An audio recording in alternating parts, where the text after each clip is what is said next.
So we just finished an upfront, and now we're gearing up for the next upfront. And it's always good to see innovation in the space and the dynamic changes that are happening. A conference on measurement, I'm thinking 4 years ago, would probably not even happen. Right now we have multiple conferences with very smart people and a lot of technology and dollars going towards solving for clients, which is to get unified reach and frequency across their media buys. And that's the most exciting part, and I think by next upfront, we will be there.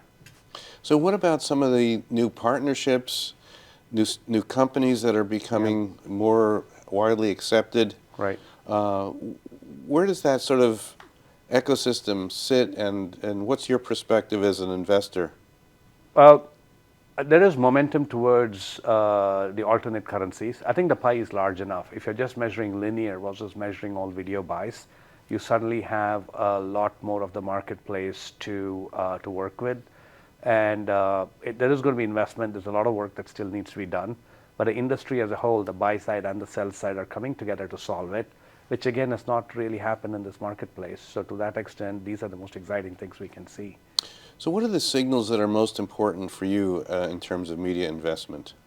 I think the most important things are what we look at is reach and frequency, right? Which is, are we reaching as many people as possible for my clients?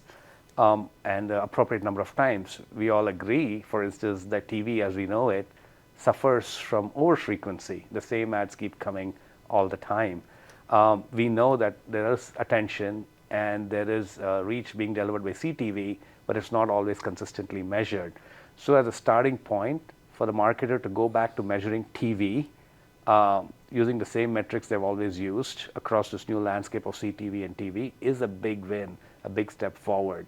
And then to be able to add on your buys with other premium providers like Hearst or New York Times or Condé Nast, or even Facebook and TikTok and YouTube's, all of a sudden you're getting a more complete, you're getting a more complete understanding of your media buy. The money is already there. We just haven't managed to measure it. We will now be in a position to do that. What are the barriers then? I think it's just been the walled gardens approach that everybody has, including the tech providers and now the traditional networks.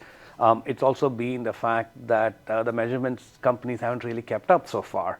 And so now's the investment being made and the partnerships being struck to be able to actually dive in and do that properly. And finally, it's how agencies are also operating and marketers are operating. There's a TV budget versus moving to a video budget, right? So all of that is all coming together in a positive way over the next 6 to 12 months.